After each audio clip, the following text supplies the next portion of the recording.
ಎಷ್ಟೋ ಭಾಷೆಗಳಿದ್ದೀರಿ ಪ್ರಿಯರಾದ ದೇವರ ಮಕ್ಕಳಿರ. ಪ್ರಾರಂಭದಲ್ಲಿ ಆದಿ ಮಾನವರನ್ನು ಗಮನಿಸುವಾಗ ಒಂದೇ ಭಾಷೆ, ಅವರೆಲ್ಲರೂ ಒಂದೇ ಜನಾಂಗ, ಎಲ್ಲಿಗೋದ್ರೂ ಕೂಡ ಒಂದೇ ಜನಾಂಗ, ಎಲ್ಲಿಗೋದ್ರು ಅವ್ರು ಎಲ್ಲಿದ್ದರೂ ಕೂಡ ಜನಾಂಗ ಒಂದೇ, ಅವರ ಮಧ್ಯದಲ್ಲಿ ಭಾಷೆ ಒಂದೇ. ಏನಾಗತ್ತೆ ಅಂತ ನೋಡುವಾಗ 5ನೇ ವಚನ ನೋಡಿ. ನರಪುತ್ರರು ಕಟ್ಟುತ್ತಿದ್ದ ಆ ಪಟ್ಟಣವನ್ನು ಗೋಪುರವನ್ನು ನೋಡುವುದಕ್ಕೆ ಯೆಹೋವನು ಇಳಿದು ಬಂದನು. ನೋಡಿದ ಮೇಲೆ ಆತನು, ಇವರು ಒಂದೇ ಜನಾಂಗ, ಇವರೆಲ್ಲರಿಗೆ ಒಂದೇ ಭಾಷೆ, ಪ್ರಾರಂಭದಲ್ಲಿ ಇಷ್ಟು ದೊಡ್ಡ ಕೆಲಸ ಮಾಡುವವರಾಗಿರಲು ಮುಂದೆ ಏನು ಯೋಚನೆ ಮಾಡಿದರು ಅಂದರೆ ದೇವರೇ ಆಶ್ಚರ್ಯ ಪಡ್ತಾ ಇದ್ದಾರೆ. ಮನುಷ್ಯರು ಕಟ್ಟುವಂಥ ಭವನ, ಮನುಷ್ಯರು ಕಟ್ಟುವಂಥ ಗೋಪುರವನ್ನು ನೋಡಿ. ಇವಾಗ ನಾವು ಕೆಲವು ದೇಶದಲ್ಲಿ ದೊಡ್ಡ ದೊಡ್ಡ ಭವನಗಳನ್ನು ನೋಡಿ ಆಶ್ಚರ್ಯ ಪಡ್ತಾ ಇರ್ತೀವಿ. ನಮ್ಮೂರಲ್ಲಿ ಏನು ಹುಟ್ಟಿ ಬೆಳೆದಾಗ ಒಂದು 10 ವರ್ಷ 12 ವರ್ಷ ಇದ್ದಾಗ ಒಂದು 5 ಅಂತಸ್ತು ಬಿಲ್ಡಿಂಗ್ನು ಅಬ್ಬಬ್ಬ ಹೆಂಗೆ ಕಟ್ಟಿದ್ದಾರಪ್ಪ ಅಂತ ಚಿಕ್ಕೋನಿದ್ದಾಗ. 10 ಅಂತಸ್ತು ನೋಡಿದ ಅಬ್ಬ ಇದೆಂಥ ಬಿಲ್ಡಿಂಗ್. ಹೈದರಾಬಾದಿಗೆ ಹೋಗಿದ್ದೀವಿ ಪ್ರಿಯರೇ ಚಿಕ್ಕೋನಿದ್ದಾಗ. ದೊಡ್ಡ ನೋಡಿದ ಎಷ್ಟು ದೊಡ್ಡದಪ್ಪ ಇದು, ವಿಮಾನ ಏನಪ್ಪ ಇದು ಅಂತೇಳಿ ಆಶ್ಚರ್ಯ ಪಡುವಂಥದ್ದು ಚಿಕ್ಕೋರಿದ್ದಾಗ. ಇವಾಗ 50 ಅಂತಸ್ತುಗಳು ಇಲ್ಲ 60 ಅಂತಸ್ತುಗಳು ದೊಡ್ಡ ಭವನಗಳು. ಅಮೇರಿಕಾದಲ್ಲಿ 100 ಅಂತಸ್ತುಗಳು, ದುಬೈಯಲ್ಲಿ 169 ಅಂತಸ್ತು, ಇನ್ನು ಬೇರೆ ಬೇರೆ ದೇಶಗಳಲ್ಲಿ 140 150 ದೊಡ್ಡ ಭವನಗಳು. ಇವನ್ನು ನೋಡಿ ನಾವು ಆಶ್ಚರ್ಯ ಪಡ್ತಾ ಇರ್ತೀವಿ. ದೇವರೇ ಹೇಳುವಂಥ ಮಾತೇನಂತ ನೋಡುವಾಗ ಇವರು ಎಷ್ಟು ದೊಡ್ಡದು ಕಟ್ಟಿದ್ದಾರಂತ. ಮೇಲ್ಗಡೆ ಮಾತು ಪ್ರಿಯರಾದ ದೇವರ ಮಕ್ಕಳಿರ 3ನೇ ವಚನ. ತಮ್ಮೊಳಗೆ ಬನ್ನಿ, ಒಳ್ಳೊಳ್ಳೆ ಸುಟ್ಟ ಇಟ್ಟಿಗೆಗಳನ್ನು ಮಾಡೋಣ, ಒಂದು ಪಟ್ಟಣವನ್ನು ಆಕಾಶವನ್ನು ಮುಟ್ಟುವ ಗೋಪುರವನ್ನು ಕಟ್ಟೋಣ. ಆಕಾಶವನ್ನು ಮುಟ್ಟುವಷ್ಟು ಅಂತೆ. ಎಷ್ಟು ದೊಡ್ಡದಿರ್ಬೋದು ಪ್ರಿಯರೇ. ಅಲ್ಲಿ ಕೆಳಗಡೆ ನೋಡುವಾಗ ದೇವರೇ ಇಷ್ಟು ದೊಡ್ಡ ಕೆಲಸ ಮಾಡಿದ್ದಾರೆ ಅಂದರೆ ಇವರು ಏನಂದುಕೊಂಡ್ರು ಕೂಡ ಮಾಡ್ತಾರೆ ಇವರು ಅಂಥೇಳಿ ಅಲ್ಲಿ ಒಂದು ಬೇರೆ ಪ್ಲ್ಯಾನ್ ಮಾಡ್ತಾರೆ ಅವರು. ಅಂದರೆ ಎಷ್ಟಿರ್ಬೋದು ಅಂದಾಜಾಗಿ ಅಂತ ನೋಡುವಾಗ, ಮತ್ತು ಇತಿಹಾಸದಲ್ಲೇ ಅವರು ಹೇಳ್ತಾರೆ ಪ್ರಿಯರ ದೇವ್ರ ಮಕ್ಕಳು, ಸುಮಾರು 8,000 ಅಡಿದಷ್ಟು ಎತ್ತರ ಇದೆಯಂತೆ. 8,000 ಅಂದರೆ 1000 ಅಡಿಗೆ 100 ಅಂತಸ್ತು. ಸುಮ್ಮನೆ ನಮ್ಮ ಅಂದಾಜು ಪ್ರಕಾರ, ಅದು ನಿಜನೋ ಸುಳ್ಳೋ ಗೊತ್ತಿಲ್ಲ, ಒಟ್ಟಲ್ಲಿ ದೊಡ್ಡದಾಗಿ ಮಾತ್ರ ಕಟ್ಟಿದ್ದಾರೆ. ಇತಿಹಾಸಕಾರರು ಇತಿಹಾಸದಲ್ಲಿ ಬರೆದಿರುವಂಥದ್ದು ಏನಪ್ಪ ಅಂತ ನೋಡುವಾಗ ಸುಮಾರು 8,000 ಅಡಿದಷ್ಟು ಎತ್ತರ ಕಟ್ಟಿದ್ದಾರೆ ಗೋಪುರ ಅಂತ. ಅಂದರೆ ಇದನ್ನು ಲೆಕ್ಕ ಮಾಡುವಾಗ 800 ಅಂತಸ್ತು. ಅದು ಬೈಬಲ್ ಪಂಡಿತರು ಇತಿಹಾಸಕಾರರು ಬರೆದಿದ್ದಾರೆ. ಆದರೆ ಅದು ನಿಜವೋ ಸುಳ್ಳು ನಮ್ಗೆ ಗೊತ್ತಿಲ್ಲ. ಆದರೆ ದೊಡ್ಡದು ಮಾತ್ರ ಕಟ್ಟಿದ್ದು ಮಾತ್ರ ನಿಜ ರೀ. ಯಾಕಂದರೆ ದೇವರೇ ಹೇಳ್ತಾರೆ ಇಷ್ಟು ದೊಡ್ಡ ಕೆಲಸ ಮಾಡಿದ್ದಾರೆ. ಅಷ್ಟೊಂದು ಕೆಲಸ ಅಲ್ಲಿ ಪ್ರಾರಂಭವಾಗಿದೆ. ಅದು ಯಾವ ಭೂಭಾಗದಲ್ಲಿ ಅಂತ ನೋಡುವ, ಯಾವ ಭೂಭಾಗದಲ್ಲಿ? ಬಾಗ್ದಾದ್ ಪಟ್ಟಣ ಕೇಳ್ತಾ ಇದೀವಲ್ಲ, ಬಾಗ್ದಾದ್ ಇರಾಕ್, ಆ ಪ್ರಾಂತದಲ್ಲಿ ಅಲ್ಲಿದ್ದಾರೆ ಜನರೆಲ್ಲರೂ ಕೂಡ ಆ ಪ್ರಾಂತದಲ್ಲಿದ್ದಾರೆ. ಇದು ಕ್ರಿಸ್ತ ಪೂರ್ವದಲ್ಲಿ. ಅಲ್ಲಿಂದ ಏನಾಗುತ್ತೆ ಕೆಳಗಡೆ ಮಾತು ನೋಡುವಾಗ ಪ್ರಿಯರ ದೇವ್ರ ಮಕ್ಕಳು, ಇದು ಇತಿಹಾಸ ಒಪ್ಪಿಕೊಳ್ಳುತ್ತಾ ಇಲ್ವಾ ಅಂತ ನೋಡುವಾಗ ಅದನ್ನು ಕೂಡ ಹೇಳ್ತೀನಿ. 7ನೇ, ನಾವು ಇಳಿದು ಇವರಲ್ಲಿ ಒಬ್ಬರ ಮಾತು ಒಬ್ಬರಿಗೆ ತಿಳಿಯದಂತೆ ಇವರ ಭಾಷೆಯನ್ನು ತಾರುಮಾರು ಮಾಡೋಣ ಬನ್ನಿ ಅಂದನು. ಹಾಗೆಯೇ ಮಾಡಿ ಯೆಹೋವನು ಅವರನ್ನು ಅಲ್ಲಿಂದ ಭೂಲೋಕದಲ್ಲೆಲ್ಲ ಚದರಿಸಿದನು. ಅವರು ಆ ಪಟ್ಟಣ ಕಟ್ಟುವುದನ್ನು ನಿಲ್ಲಿಸಿಬಿಟ್ಟರು. ಸಮಸ್ತ ಲೋಕದ ಭಾಷೆಯನ್ನು ಯೆಹೋವನು ಅಲ್ಲಿ ತಾರುಮಾರು ಮಾಡಿ ಅವರನ್ನು ಅಲ್ಲಿಂದ ಭೂಲೋಕದಲ್ಲೆಲ್ಲ ಚದರಿಸಿದರಿಂದ ಆ ಪಟ್ಟಣಕ್ಕೆ ಬಾಬೇಲ್ ಎಂದು ಹೆಸರಾಯಿತು. ಬಾಬೇಲ್, ಬಾಗ್ದಾದ್ ಪಟ್ಟಣ, ಬಾಬೇಲ್ ಪಟ್ಟಣ, ಅದಕ್ಕೆ ಹೆಸರಾಗಿದೆಯಂತೆ. ಅಲ್ಲಿಂದ ಏನಾಗಿದ್ದಾರೆ ಅಂತ ನೋಡುವಾಗ ಎಲ್ಲರೂ ಕೂಡ ಚದರಿ ಹೋಗ್ತಾರೆ. ಅವ್ರ ಮಧ್ಯದಲ್ಲಿ ಒಂದೇ ಭಾಷೆ ಇತ್ತು, ಒಂದೇ ಜನಾಂಗ ಇತ್ತು. ಒಂದೇ ಭಾಷೆ ಒಂದೇ ಜನಾಂಗವಾಗಿರುವಾಗ ಅಲ್ಲಿಂದ ಜನರು ಚದರಿ ಹೋಗಿದ್ದಾರೆ. ಇವಾಗ ಪ್ರಪಂಚ ದೇಶದಲ್ಲಿ ಇಷ್ಟು ಭಾಷೆಗಳಿದೆಯಲ್ಲ, ಇಷ್ಟು ಭಾಷೆಗಳಿದೆ ನೋಡಿ. ಇಷ್ಟು ಭಾಷೆಗಳನ್ನು ಯಾರು ಕೊಟ್ಟಿದ್ದಾರೆ ಅಂತ ನೋಡುವಾಗ ದೇವರೇ ಕೊಟ್ಟಿದ್ದಾರೆ. ಜ್ಞಾನ, ಆ ಜ್ಞಾನ ಇದೆ ನೋಡಿ. ಆ ಜ್ಞಾನ ದೇವರು ಕೊಟ್ಟಂಥ ಜ್ಞಾನ. ಅಲ್ಲಿರುವಂಥ ಪ್ರಜೆಗಳ ಮಧ್ಯದಲ್ಲಿ ಏನ್ರಿ ಇವ್ರ ಭಾಷೆ ಅವ್ರಿಗೆ ಅರ್ಥ ಆಗ್ತಾ ಇಲ್ಲ, ಅವ್ರ ಭಾಷೆ ಇವ್ರಿಗೆ ಅರ್ಥ ಆಗ್ತಾ ಇಲ್ಲ, ಒಟ್ಟಿನಲ್ಲಿ ಅವ್ರ ಭಾಷೆ ಮಾತನಾಡ್ತಾ ಇದ್ದಾರೆ. ಯಾರ್ಯಾರಿಗೆ ಅರ್ಥ ಆಗ್ತಾ ಇದೆಯೋ ಅರ್ಥ ಆಗುವಂಥ ಒಂದು 100 ಜನ, 200 ಜನ, 50 ಜನ ಒಂದೊಂದು ಗುಂಪು ಹೊರಟೋಗ್ತಾ ಇದ್ದಾರೆ ಅಲ್ಲಿಂದ. ಒಂದೊಂದು ಗುಂಪು ಹೊರಟೋಗ್ತಾ ಇದ್ದಾರೆ ಅಲ್ಲಿಂದ. ಅದು ಯಾವ ಸ್ಥಳ ಅಂತ ನೋಡುವಾಗ ಬಾಬೇಲ್, ಅದು ಬಾಗ್ದಾದು, ಇಲ್ಲಾಂದರೆ ಇರಾಕು ಪ್ರಾಂತದಿಂದ. ಆದಿಮಾನವನ ಜನ್ಮಸ್ಥಳ ಬಂದು ಟರ್ಕಿ ಪ್ರಾಂತ. ಜನರು ಎಲ್ಲರೂ ಕೂಡ ಅಭಿವೃದ್ಧಿಯಾಗಿ ಬೆಳೀತಾ ಇರುವಂಥ ಸ್ಥಳ ಬಾಗ್ದಾದು ಇಲ್ಲ ಬಾಬೇಲು. ಅಲ್ಲಿಂದ ಚದರಿ ಹೋಗಿದ್ದಾರೆ ಎಂದು ದೇವರು ಬರೆಸಿದ್ದಾರೆ. ಇದನ್ನು ಇತಿಹಾಸಕಾರರು ಒಪ್ಪುತ್ತಾ ಇದ್ದಾರಾ ಇಲ್ವಾ ಅಂತ ನೋಡುವಾಗ ಇತಿಹಾಸದಲ್ಲಿ ಒಬ್ಬೊಬ್ಬರು ಒಂದೊಂದು ರೀತಿಯಲ್ಲಿ ಹೇಳ್ತಾರೆ, ಒಬ್ಬೊಬ್ಬರು ಒಂದೊಂದು ರೀತಿಯಲ್ಲಿ ಹೇಳ್ತಾರೆ ಪ್ರಿಯರಾದ ದೇವ್ರ ಮಕ್ಕಳಿಗೆ. ಆದರೆ ಇತಿಹಾಸಕಾರರಲ್ಲಿ ಒಬ್ಬರು ಪರಿಶೋಧನೆ ಮಾಡಿ ಹೇಳಿದ್ದಾರೆ. ಏನು ಗೊತ್ತಾ, ಅವರು ಈ ಭೂಭಾಗ ಯಾವುದು ಮೆಸಪತೋಮ್ಯ, ಈ ಬಾಗ್ದಾದು ಇಲ್ಲಾಂದರೆ ಇರಾಕ್ ಪ್ರಾಂತ ಇದೆಯಲ್ಲ, ಈ ಭಾಗದಿಂದನೇ ಜನರು ಅಭಿವೃದ್ಧಿಯಾಗಿದ್ದಾರೆ. ಹರಪ್ಪ ನಾಗರಿಕತೆ ಆಗಿರ್ಬೋದು, ಇಲ್ಲಾಂದರೆ ಆರ್ಯರು, ದ್ರಾವಿಡರು ಎಲ್ಲಿಂದ ಬಂದರು ಇವರೆಲ್ಲರೂ ನಮ್ಮ ಭಾರತ ದೇಶದಲ್ಲಿ ಇಲ್ಲೇ ಹುಟ್ಟಿದ್ದಾರಾ ಅಥವಾ ಬೇರೆ ದೇಶದಿಂದ ಬಂದ್ರಾ ಅಂತ ಪರಿಶೋಧನೆ ಮಾಡುವಾಗ ಒಬ್ಬೊಬ್ಬರು ಒಂದೊಂದು ಹೇಳ್ತಾರೆ, ಒಬ್ಬೊಬ್ಬರು ಒಂದೊಂದು ಹೇಳುವಂಥದ್ದು. ಅವರ ಮಧ್ಯದಲ್ಲಿ ಒಬ್ಬ ಇತಿಹಾಸಕಾರನ ಹೇಳುವಂಥ ಮಾತೇನಂತ ನೋಡುವಾಗ ಏನ್ರಿ, ದ್ರಾವಿಡರು, ಅದಕ್ಕಿಂತ ಮುಂಚೆ ಹರಪ್ಪನರು ಇದ್ದಾರೆ. ಹರಪ್ಪನರು ಇವರು ಈ ಪ್ರಾಂತ ಯಾವುದು ಮೆಸಪತೋಮ್ಯ, ಈ ಬಾಗ್ದಾದ್, ಈ ಪ್ರಾಂತದಿಂದ ಅವರು ಬಂದಿದ್ದಾರೆ ಎಂದು ಇತಿಹಾಸಕಾರರು ಹೇಳುವಂಥದ್ದು. ಕತೆ ಹೇಳ್ತಾ ಇಲ್ಲ ರೀ, ಇನ್ನು ಬೇರೆ ಬೇರೆ ಅರ್ಥಗಳು ಹೇಳ್ತಾ ಇರ್ತಾರೆ. ಅವ್ರು ಹೇಳಿದ್ದು ಬೈಬಲಲ್ಲಿ ಇದೆಯಾ ಇಲ್ವ ಅಂತ ನೋಡುವಾಗ ಇಲ್ಲೇ ಇದೆಯಲ್ವಾ 11ನೇ ಅಧ್ಯಾಯ. ಇದೇ ಭೂಭಾಗ, ಈ ಭೂಭಾಗ ಯಾವುದು ಬಾಗ್ದಾದ್ ಇಲ್ಲಾಂದರೆ ಬಾಬೇಲ್ ಪಟ್ಟಣ ಅಂತ ಹೇಳಿದ್ದಾರೆ. ಈ ಭೂಭಾಗದಿಂದ, ಈ ಪ್ರಾಂತದಿಂದ ಜನರು ಚದರಿ ಹೋಗಿದ್ದಾರೆ ಅಂತ ಬೈಬಲ್ ಹೇಳಿದ್ದೆ. ಅದೇ ಪ್ರಕಾರ ಇತಿಹಾಸಕಾರರು ಕೂಡ ಹೇಳಿದ್ದಾರೆ. ಇತಿಹಾಸಕಾರರು ಕೂಡ ಈ ಭಾಗದಿಂದನೇ ಬಂದಿದ್ದಾರೆ. ಯಾವಾಗ ಕ್ರೈಸ್ತ ಪೂರ್ವ ಸುಮಾರು 3000 ವರ್ಷಗಳ ಎಂತೂ ಹೇಳಿದ್ದಾರೆ. ಕ್ರೈಸ್ತ ಪೂರ್ವ ಸುಮಾರು 3000 ವರ್ಷ. ಬೈಬಲ್ ಕೂಡ ಹೇಳುತ್ತಾ ಹೇಳಲ್ವಾ? ಅಬ್ರಹಾಮನ ಇತಿಹಾಸ ನೋಡುವಾಗ ಕ್ರಿಸ್ತ ಪೂರ್ವ 2700 ವರ್ಷಗಳ ಹಿಂದೆ ಬರುತ್ತೆ. ಮತ್ತು ಅದಕ್ಕಿಂತ ಮುಂಚಿತವಾಗಿ ನಡೆದಿರುವಂಥ ಇತಿಹಾಸ ಇದು. ಎಷ್ಟು ಬರುತ್ತೆ ಅಂತ ನೋಡುವಾಗ ಕ್ರಿಸ್ತ ಪೂರ್ವ ಸುಮಾರು 2800 ಇಲ್ಲ 2700 ವರ್ಷಗಳ ಮಧ್ಯಕಾಲದಲ್ಲಿ ನಡೆದಿರುವಂಥ ಘಟನೆ. ಇವರು ಅಂದಾಜಾಗಿ 3000 ವರ್ಷಗಳ ಹಿಂದೆ ಹರಪ್ಪನರು ಭಾರತ ದೇಶಕ್ಕೆ ಬಂದಿದ್ದಾರೆ ಅಂತ. ಎಷ್ಟು ಅದ್ಭುತವಾದಂಥದ್ದು ಇದೆ ನೋಡಿ.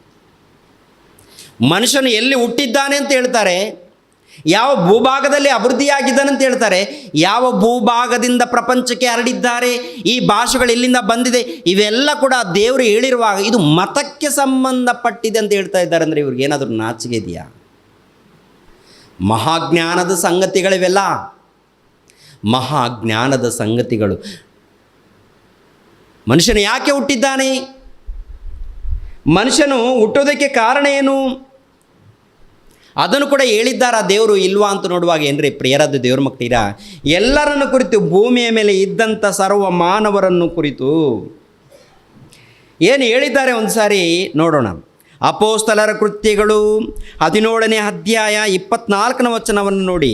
ಅಪೋಸ್ತಲರ ಕೃತ್ಯಗಳು 17ನೇ ಅಧ್ಯಾಯ 24ನೇ ವಚನವನ್ನು. 17:24.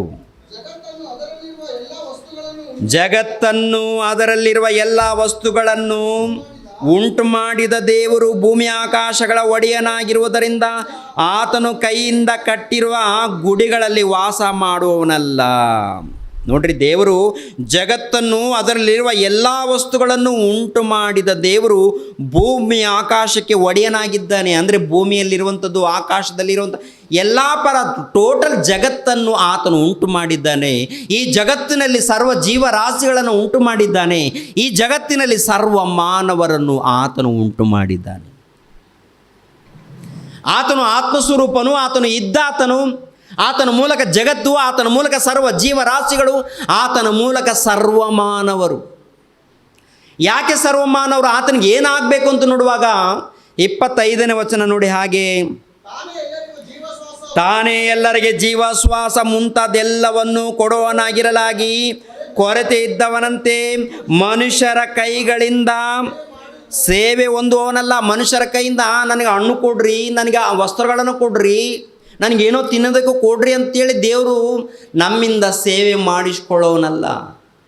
ಏನು ಸೇವೆ ಮಾಡೋಕ್ಕಾಗುತ್ತೆ ಆತನಿಗೆ? ಏನಮ್ಮ ಸೇವೆ ಮಾಡ್ತೀರಾ? ಸ್ನಾನ ಮಾಡಿಸ್ತೀರಾ ಆತನಿಗೆ? ಚಿಕ್ಕದೊಂದು ಗೊಂಬೆ ಇಟ್ಟು ಸ್ನಾನ ಮಾಡಿಸ್ತೀಯ, ಚಿಕ್ಕದೊಂದು ಗೊಂಬೆ ಇಟ್ಟು ಏನೇನಾಗ್ತೀಯ? ಸ್ನಾನ ಮಾಡಿಸ್ತೀಯ, ತುಪ್ಪ ಹಾಕ್ತೀಯ, ಸ್ವಲ್ಪ ತುಪ್ಪ ಹಾಕ್ತೀಯ. ನಿನ್ನ ಹುಚ್ಚುತನ ಅದು. ಆಮೇಲೆ ಹೂಗಳು, ಆಮೇಲೆ ಏನೇನೋ ಮಾಡ್ತಾನೆ ಈ ಮನುಷ್ಯ.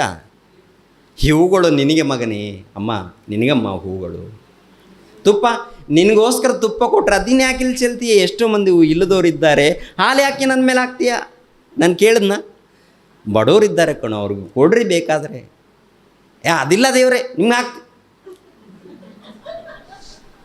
ಹೇಗೆ ತಯಾರಾಗಿದ್ದಾರೆ ನೋಡಿ. ಬಡವ್ರು ಕೊಡಲ್ಲ, ಇದಕ್ಕೆ ಮಾತ್ರ ವೇಸ್ಟ್ ಮಾಡ್ತಾ ಇರ್ತಾರೆ.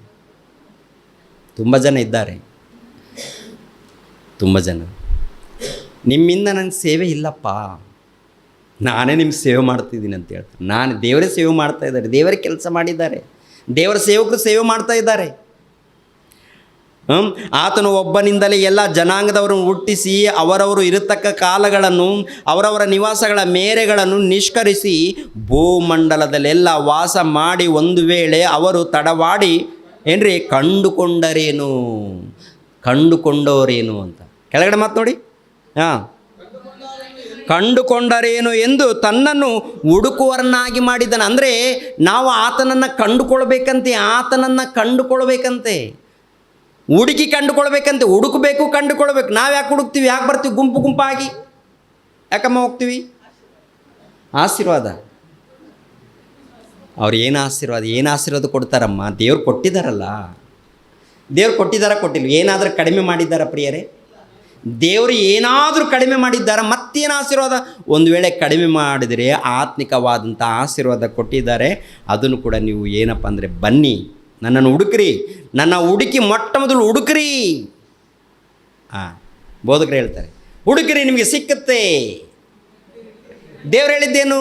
ಹುಡುಕ್ರಿ ನಾನು ಸಿಗ್ತೀನಿ ಅಂತ ದೇವ್ರು ಹೇಳಿದ್ರೆ, ಹುಡುಕ್ರಿ ನಿಮಗೆ ಸಿಗುತ್ತೆ, ತಟ್ಟಿರಿ ನಿಮಗೆ ಕೊಡಲ್ಪಡುತ್ತೆ, ತೆರೆಯಲ್ಪಡುತ್ತೆ.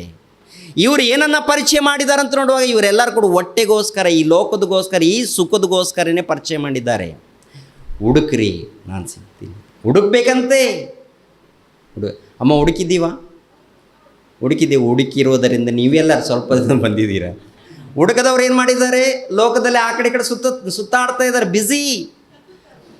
ರೋಡು ರಸ್ತೆಗಳು ಬ್ಯುಸಿ, ಬಸ್ಸುಗಳು ಬ್ಯುಸಿ, ವಿಮಾನಗಳು ಬ್ಯುಸಿ, ಟ್ರೈನ್ಗಳು ಬ್ಯುಸಿ, ಮನೆಯಲ್ಲಿ ಬ್ಯುಸಿ, ಈ ಕಡೆ ಹೋಗ್ತಾರೆ ಆ ಕಡೆ ಹೋಗ್ತಾರೆ, ಬಾತ್ರೂಮ್ಗಳು ಬ್ಯುಸಿ, ಎಲ್ಲ ಬ್ಯುಸಿ, ಎಲ್ಲ ಫುಲ್ ಬ್ಯುಸಿ. ಏನಮ್ಮ ಮಾಡ್ತಾ ಇದ್ದೀರಾ? ಯಾಕಮ್ಮ ಮನೆಯಲ್ಲಿ ತಿರುಗಾಡ್ತಾ ಇದ್ದೀರಾ? ಏನಿಲ್ಲ ಬ್ರದರ್, ಕಸ ಗುಡಿಸ್ತೀವಿ, ಆನಂದ ಕಸ ಬಂತು, ಆಮೇಲೆ ಇನ್ನೊಂದಾಯಿತು, ಆಮೇಲೆ ಇನ್ನೊಂದು ಊಟ ಬೇಕು, ಅಡುಗೆ ಬೇಕು.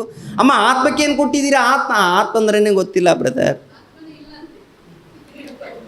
ಆತ್ಮನೇ, ಆತ್ಮ ಬಗ್ಗೆನೇ ಚಿಂತೆ. ಆತ್ಮ ಅಂದ್ರೇ ನೀವು, ಆತ್ಮ ಅಂದ್ರೇ ನಾವು.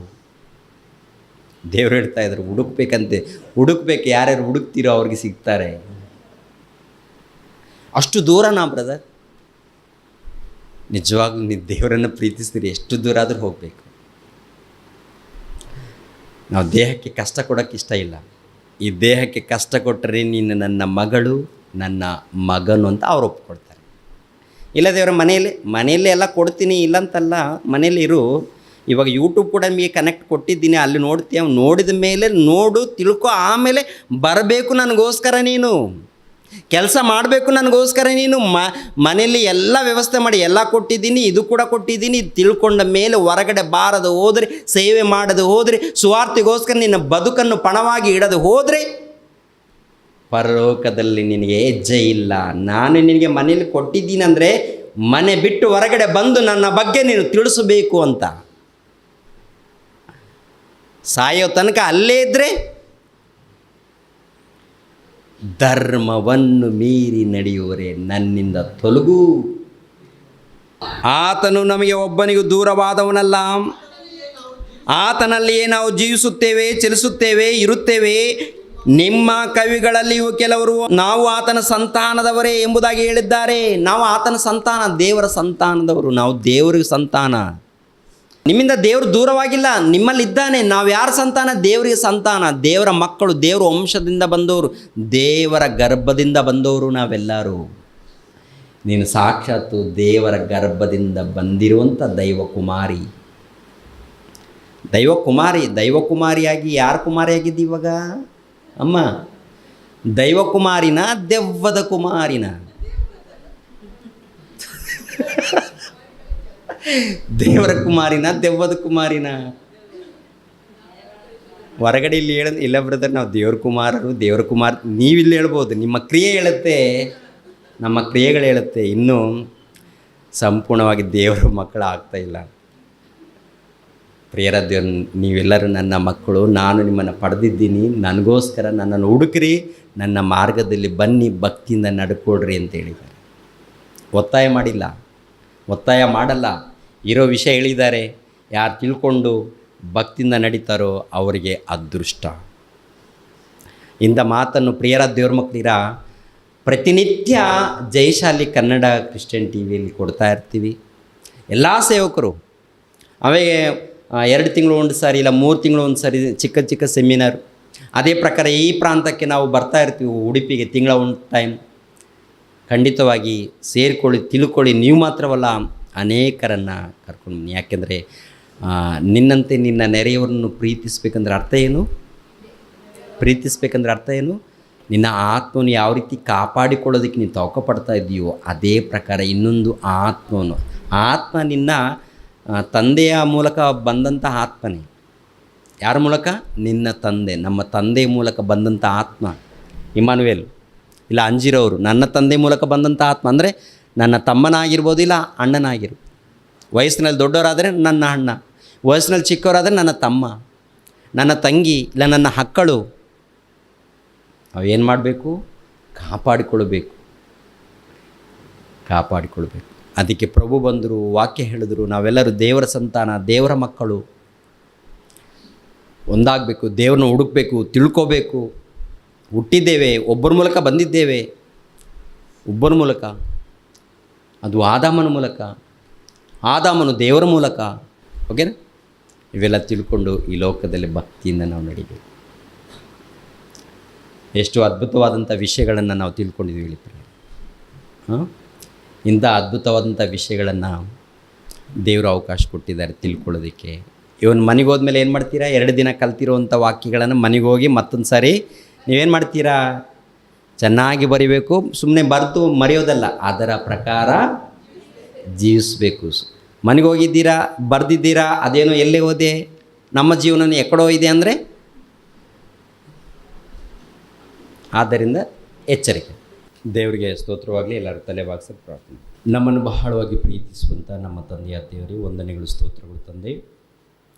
ಮಂಗಳೂರು, ಉಡುಪಿ, ಕುಂದಾಪುರ ಈ ಒಂದು ಪರಿಸರ ಪಟ್ಟಣದಲ್ಲಿದ್ದಂಥ ನಿಮ್ಮ ಮಕ್ಕಳು ಅಲ್ಲೊಂದಿಬ್ಬರು ಇಲ್ಲೊಂದಿಬ್ಬರು ಬಂದು ಸೇರಿಕೊಂಡು ನಿಮ್ಮ ವಾಕ್ಯಗಳನ್ನು ತಿಳ್ಕೊಳ್ತಾ ಇದ್ದಾರೆ. ಅದೇ ರೀತಿಯಲ್ಲಿ ಈ ಕಾರ್ಯಕ್ರಮದ ನಿಮಿತ್ತವಾಗಿ ನಿಮ್ಮ ಮಕ್ಕಳೆಲ್ಲರೂ ಕಷ್ಟಪಟ್ಟಿದ್ದಾರೆ ತಂದೆ. ಅವ್ರಿಗೆ ಬೇಕಾದಂಥ ಆಹಾರವನ್ನು, ಸಮಾಜಕ್ಕೆ ಬೇಕಾದಂಥ ಆತ್ಮಿಕ ಆಹಾರವನ್ನು ಕೊಟ್ಟಿದ್ದೀರಾ. ನಿಮಗೆ ಸ್ತೋತ್ರಗಳು ತಂದೆ. ನಮ್ಮದೇನಿಲ್ಲ ತಂದೆ, ನಮಗೆ ಜ್ಞಾನ ಕೊಟ್ಟವರು ನೀವೇ, ಆಲೋಚನೆಗಳನ್ನು ಕೊಟ್ಟವರು ನೀವೇ, ಸೇವೆ ಮಾಡೋದಕ್ಕೆ ಕರೆದವರು ನೀವೇ ತಂದೆ. ಎಲ್ಲೋ ಇದ್ದಂಥ ನಮ್ಮನ್ನು ತಂದೆ ನಿಲ್ಲಿಸಿ ನಿಮ್ಮ ಮಾತುಗಳನ್ನು ಮಾತನಾಡುವಂಥ ಭಾಗ್ಯವನ್ನು ನೀವು ಕೊಟ್ಟಿದ್ದೀರಾ. ನಿಮಗೆ ಸ್ತೋತ್ರಗಳು, ಕೃತಜ್ಞತೆಗಳು. ತಲೆಬಾಗಿಸಿರುವಂಥ ಎಲ್ಲರೂ ಹೆಸರುಗಳಿಂದ ಆಶೀರ್ವದಿಸಿ, ಆತ್ಮಿಕವಾದಂಥ ಆಶೀರ್ವಾದವನ್ನು ದಯಪಾಲಿಸಿ, ವಾಕ್ಯಗಳನ್ನು ಪರಿಶೋಧನೆ ಮಾಡಿ ಚೆನ್ನಾಗಿ ಕಲಿತುಕೊಂಡು ಈ ಸಮಾಜದಲ್ಲಿ ನಿಮ್ಮ ಮಕ್ಕಳಾಗಿ, ನಿಮ್ಮ ಸೇವಕರಾಗಿ ಜೀವಿಸಿ ನೀವಿರುವಂಥ ಪರಲೋಕವನ್ನು ಪಡ್ಕೊಳ್ಳೋದಕ್ಕೆ ಸಹಾಯ ಮಾಡಿ. ಕಷ್ಟಪಟ್ಟಂಥ ನಿಮ್ಮ ಮಕ್ಕಳಿಗೋಸ್ಕರ ಮತ್ತೊಂದು ಸಾರಿ ಪ್ರಾರ್ಥಿಸ್ತಿದ್ದೀನಿ. ಎಲ್ಲರಿಗೂ ಬರುವಂಥ ಆತ್ಮಿಕವಾದಂಥ ಆಶೀರ್ವಾದವನ್ನು ದಯಪಾಲಿಸಿ ಯೇಸು ಪವಿತ್ರ ನಾಮದಲ್ಲಿ ಬೇಡ್ತಾ ಇದ್ದೀನಪ್ಪ ತಂದೆಯೇ, ಆಮೆನ್. ರಕ್ಷಕನಾದ ಯೇಸು ಕ್ರಿಸ್ತರ ನಾಮದಲ್ಲಿ ಆತ್ಮೀಯರೆಲ್ಲರಿಗೂ ಹೃತ್ಪೂರ್ವಕ ವಂದನೆಗಳನ್ನು ತಿಳಿಸ್ತಾ ಇದ್ದೇನೆ. ದೇವರ ಸೇವೆ ನಿಮಿತ್ತವಾಗಿ ಪ್ರಾರ್ಥಿಸಿರಿ ಹಾಗೂ ದೇವರ ಸೇವೆಯಲ್ಲಿ ಭಾಗಿಗಳು ಆಗಿ. ಪ್ರತಿಯೊಬ್ಬನು ತನ್ನ ಹೃದಯದಲ್ಲಿ ನಿರ್ಣಯಿಸಿಕೊಂಡ ಪ್ರಕಾರ ಕೊಡಲಿ.